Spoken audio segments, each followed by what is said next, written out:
In this video, we have traveled all the way to Disneyland, Hong Kong in an effort to spend over $100 on Disneyland food. Is it possible? You're about to find out. But first, let's back up. I've already been to 2 different Disneylands. I went to Paris where I had croissants. Or did I have crepes? Very sweet. That is just a S-load of sugar on there. I've been to Disney World in Florida where I had a giant funnel cake.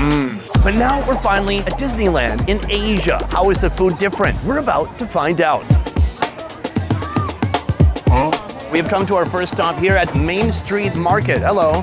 This guy's wearing a hairnet. I like it. This place has a wild array of different foods. Everything from turkey legs to waffle marshmallow sandwiches to corn to chicken in a plastic bag. I'm not sure who's coming here to get chicken in a plastic bag, but somebody is. Could I please have 1 giant turkey leg? And I would also like the waffle sandwich thing. $218. So we've circled around over to here. This is the hopper where they keep the turkey legs warm. They are indeed gigantic. Holy cow. I was hoping that one was mine. I can't believe how big it is. This is my turkey leg. Is it as big as his? Yes. This is smaller than his. Is that your biggest one? I just want the most giant one if it's possible. Okay, he's going in. Oh, this guy. You are the best. Hey. That is, look at this monster right here. This turkey and Arnold Schwarzenegger have the same doctor. Oh, and then he's bringing my marshmallow sandwich. It looks beautiful. Thank you so much. Our first meal of the day, and I am very excited. First of all, I've got this. It's a marshmallow waffle. Nothing like starting your day with 500 grams of carbs. You can see it has those pre-made waffles on either side. Then we have a huge hockey puck-sized fluffy marshmallow that's pink. Oh, it's bouncy. That's interesting. A little known fact, this is not actually marshmallow. It's harvested unicorn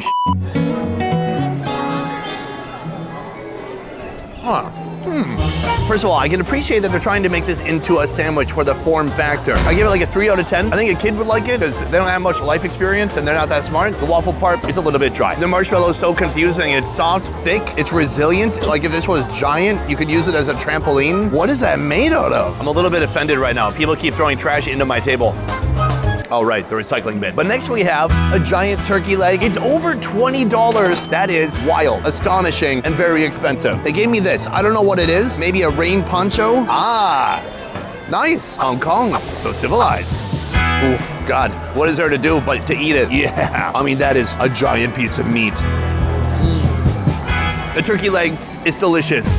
It's smoky. The taste is very similar to the one that I've had already in Florida, and honestly, it might be the exact same distributor. This was probably smoked in the US and sent over on a barge. I'm gonna take a big giant bite right here.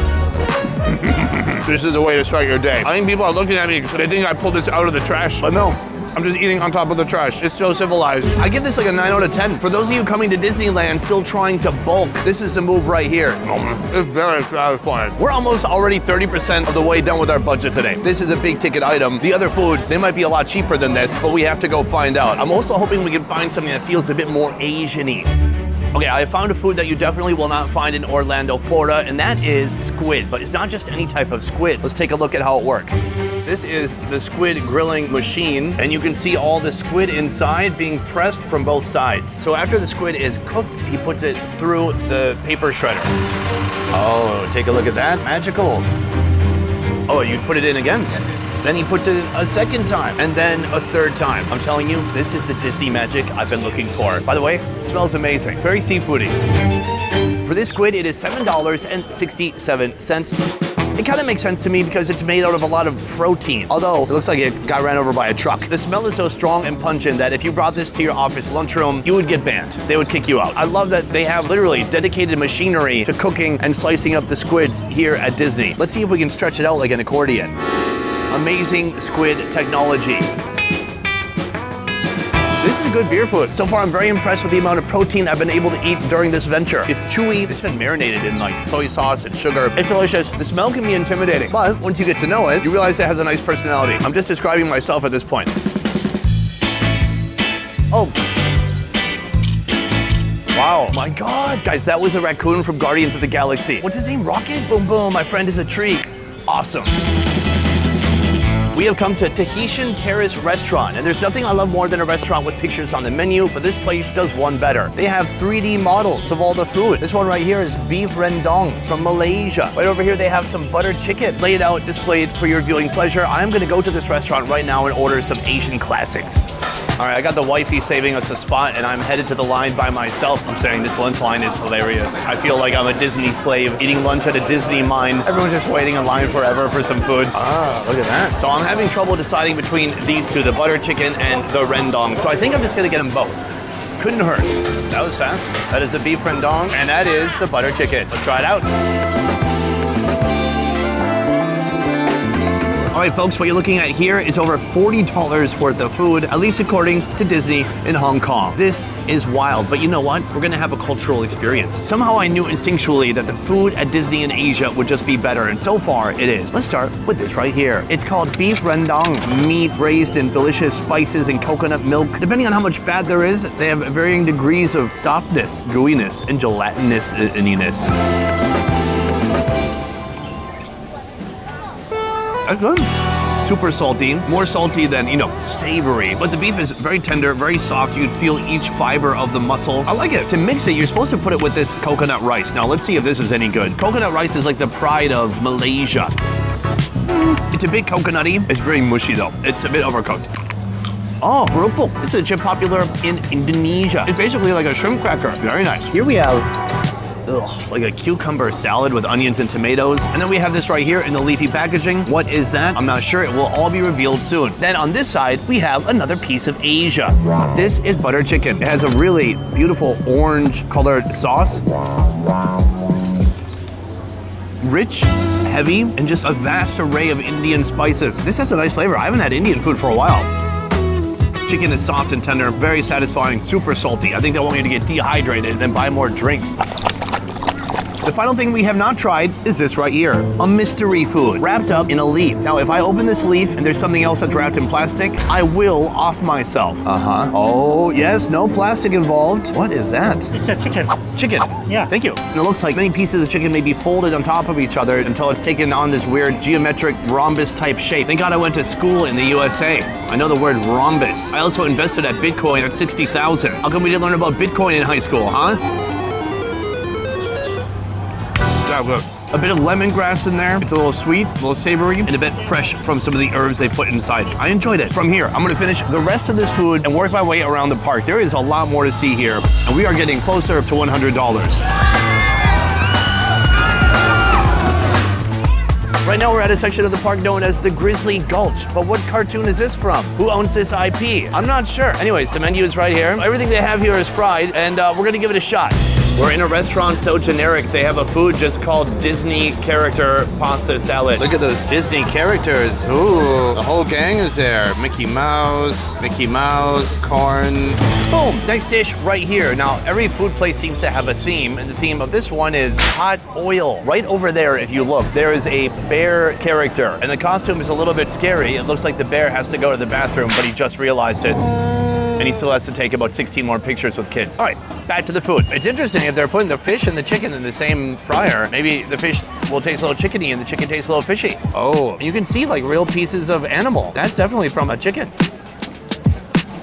Very nice. Fresh and hot. Mostly crunchy on the outside, succulent and soft and greasy on the inside. Not a bad piece of chicken, but something I wouldn't think to pair with chicken is this, fish. I've got my tartar sauce. Oh yeah, classic daycare food. This is food for young kids who have never had fruit or vegetables. I love it. So that's the Grizzly Gulch. How about some more Asian food? Also, we're getting dangerously close to $100. She's not blinking. Blink. So we have wandered into Toy Story Land. Behind me, Jesse's Snack Roundup. A lot of food that is maybe not worth reviewing. They've got corn dogs, they have actual corn, and they have churros. You know what those things are. Not every food is pushing the limits of creativity. Let's keep going till we find something else. We have come to Frozen Land, and here they have some sweet frozen treats. Remember Olaf, the snow bro? It looks like they have a fun dessert that looks like that guy. Is it gonna look like him in the end? Are there gonna be little stick arms in the head? God dang it, there better be. Could I have the ice cream that looks like a little snowman? Nailed it. All right, guys, I've got it right here. First of all, I thought this was all Photoshop, but it's real. My inner 12-year-old is very satisfied right now. It's the most expensive ice cream I've ever bought in my life. Yikes. Let's start with decapitating Olaf. Sorry, buddy. It's like a marshmallow. This is tragic. Look at the divot where his head used to be. His arms, these undoubtedly are made out of chocolate or some kind of a chocolate cookie. It's chocolate, very delicious. Finally, we have the buttons. They look like the charcoal pills that I need to take when I eat street food in India.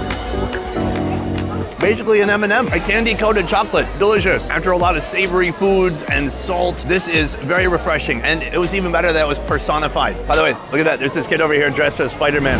Nobody tell that kid that Spider-Man is owned by Sony and not Disney. Oops, let's keep moving. We're almost at 100, or are we past it? I'm not sure.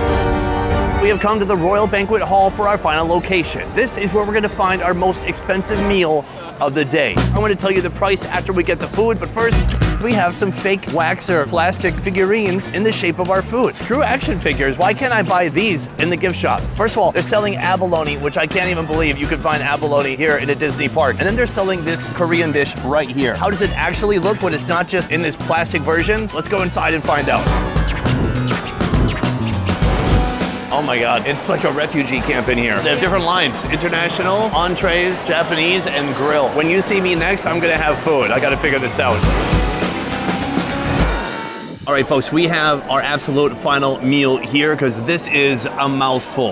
We are gonna go from the cheapest to the most expensive thing here. Let's start with the dim sum. You all know me as a very sophisticated, savvy, sophisticated food reviewer. That said, I will order any food with a face or that looks like an animal or a Disney character. Case in point. Most of them look good. For example, this one looks cute, but this one looks like it had a botched plastic surgery. I'm gonna peel the paper from the bottom. It almost feels like it should be illegal, the fact that there's no pork in there. Look at that. It's maybe beans or sugar or some kind of a jam. The steamed bun is soft, moist, but inside, oh man, I was hoping for a mouthful of pork. I feel a little bit ripped off. For 3 of these little piggies, it costs $6.14. Not too crazy, but nothing compared to the abalone. It looks pretty excellent. 2 whole abalone right here on top, a big heavy rice base, and then she poured on this seafood gravy. It looks super savory and sticky. A little carrot, shrimp, chicken. Cheers. Smoky, satisfying. It almost tastes like it was stir-fried or made in a wok. I like it. I find with most of the food here today, somehow it's overly salty, but still somewhat bland. Like their main superpower here is not a balance of ingredients, it's a lot of salt, but not a lot of supporting characters to add to the flavor profile. It seems like they're trying to appeal to a wide variety of people. People that are coming from Europe, people that are coming from the Philippines, and people that are here in Hong Kong too. So maybe that makes them water down the seasoning a bit. I say have a vision, pick a lane, and stay in it. Alas, we have the best part right here though, abalone. It's one of my favorite seafoods out there. Please tell me they did not mess it up. You know what this sauce is? I just realized. It's like that chow mein sauce every kid had in the Midwest when they were 12 years old, mainly me. The abalone though, delicious and a nice dense texture to it. Now, is this entire bowl worth over $21? I guess maybe the abalone is getting it there. What is this, maybe $3 of abalone? So sure. Why not? Alas, we have our final dish. This is our most expensive meal of the day. This is a ginseng Korean chicken soup. I am pumped. They gave me some bonus things. We've got kimchi, we've got rice, and then we've got tteokbokki. Tteokbokki are Korean pounded rice cakes. First of all, they put in mushrooms. Usually when you see tteokbokki in Korea, it's on the street and it's in a red sauce made from a red chili paste. Right here, what is this, Alfredo? I have no idea. Now, is it delicious? No, I don't know. I think that they're doing something new, something different. In Korea, I don't think you would ever see something like this. I think if you did this in Korea, they would throw you off a bridge and then claim that you jumped. You gotta watch your back out there. Alas, a whole flippin' chicken. Oh wow. Chicken butt, chicken thighs, chicken back. I'm gonna rip off the legs right here. It's so bland. There's no flavor. It's okay, it's very fatty. Let me take some of this broth. I've had samgyetang many times in Korea. It's kind of a classic hangover food. I like that you could be coming here with your family, hungover off your ass on soju, your kids yelling in the background, but nourishing yourself with this dish. Except that it doesn't really have any salt and it tastes oddly bitter. Let's dig into that chest plate a bit. Oh yeah. Ah, it looks tender. You know what? Some foods are hard to mass produce. That's what's going on here. It is difficult to have hundreds of these chickens in a clay pot and kind of time it exactly right. It's a bit dry and it really wasn't seasoned that well to begin with. Mr. Walt Disney is rolling over in his grave right now as we speak. Actually, he'd be shocked that they were even serving Korean food. He'd be shocked to have a theme park in Asia, period. So this is our final meal, and this is the most we've ever spent on a $100 challenge. So from here, we're gonna add up everything we spent across the day, and I'm gonna let you know the total. Today we set out with a goal to spend over $100 here at this amusement park known as Disneyland here in Hong Kong. Were we victorious? Heck yeah, we were. How much did we spend? The most ever. A record-breaking... Uh-oh, where'd my math go? I lost my homework. And after adding up all the money I spent on food today, the final amount is an astonishing $147.50. I really enjoy the selection of foods that they have here, especially all the different types of Asian foods. The quality of the food, it was okay. My favorite food of the day was probably the turkey leg. It was made out of meat. So that is our video, and that is 9 different foods you can try next time you come to Disneyland here in Hong Kong. Otherwise, that is it for this one. Thank you so much for watching. I will see you next time. Peace. From here, I'm gonna head over to the spinning teacups and throw up all this food. Let's go. If you love Indian food, then you're gonna love our new channel, Best Ever Food India. Subscribe now for weekly videos showcasing the most unique street food from around the country.